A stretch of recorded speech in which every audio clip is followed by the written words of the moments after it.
Bagi kalian gamer dan konten kreator yang sedang mencari SSD murah namun berkualitas, kalian pastikan nonton video ini sampai habis, soalnya kami bakal mengulas salah satu SSD terbaru dari Colorful, yakni CN600.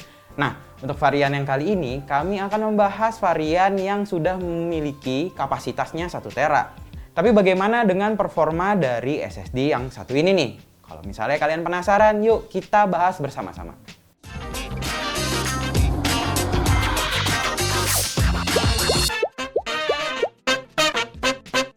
Untuk seri CN600 ini, Colorful menggunakan PCB berwarna hitam yang membuatnya terlihat jadi elegan. Di bagian bawah depan terdapat sebuah stiker yang menutupi beberapa chip, yang juga berfungsi sebagai heat spreader. Di balik stiker ini terdapat sebuah 3D NAND 2263XT. Mereka juga menggunakan chipset TLC Flash dengan dukungan NVMe. Tapi sayangnya mereka masih menggunakan konektor PCI Gen 3x4.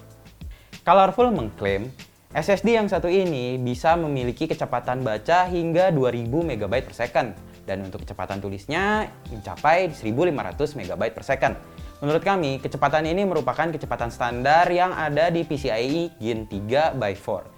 Memang sih kecepatan ini sangat jauh lebih rendah jika dibandingkan dengan SSD NVMe yang sudah menggunakan PCIe Gen 4. Tapi menurut kami nih, keunggulan dari SSD NVMe Gen 3 adalah daya yang diserap untuk menjalankan SSD ini.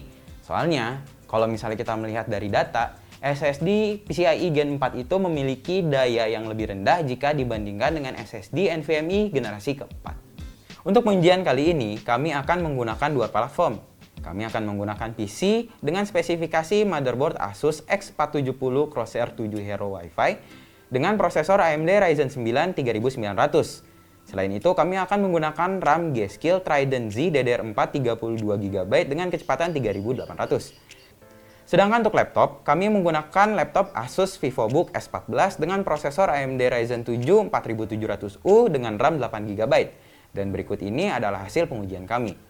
Seperti dapat kalian lihat dari benchmark yang kami lakukan, kecepatan SSD ini bisa dibilang mendekati klaim dari Colorful. Dalam pengujian yang kamu lakukan, ada perbedaan kecepatan antara PC dan laptop. Meskipun demikian, perbedaannya pun sangat tipis dan masih dalam margin of error.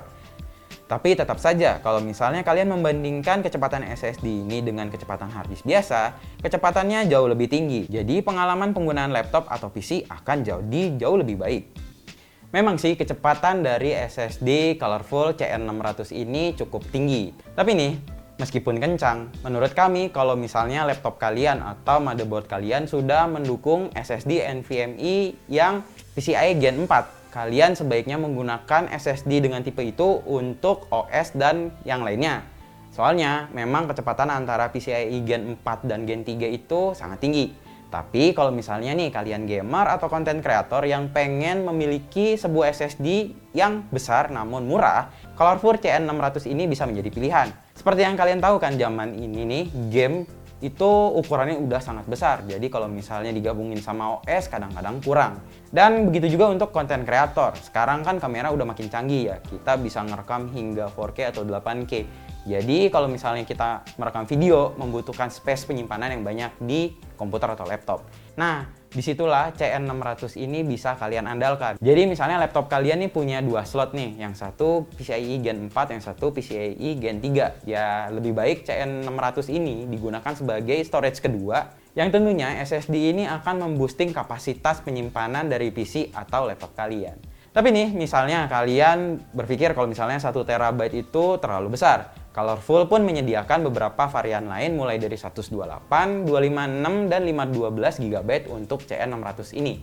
Dan menurut kami pun harganya sangat kompetitif dengan SSD lain dengan kapasitas yang sama yang ada di pasaran saat ini. Dan soal harga nih, untuk khusus yang 1 tera ini harganya tuh ada di 2 jutaan. Ya menurut kami 2 juta untuk 1 TB dengan kecepatan yang cukup tinggi itu harga yang cukup murah ya. Bagaimana sahabat tech, kalian tertarik nggak membeli SSD yang satu ini? Tulis jawaban kalian di kolom komentar di bawah ini. Dan kalau misalnya kalian punya pertanyaan atau saran, jangan sungkan buat langsung tanya ke kami. Jangan lupa juga buat like dan subscribe channel YouTube Tech ID. Sampai ketemu di video selanjutnya.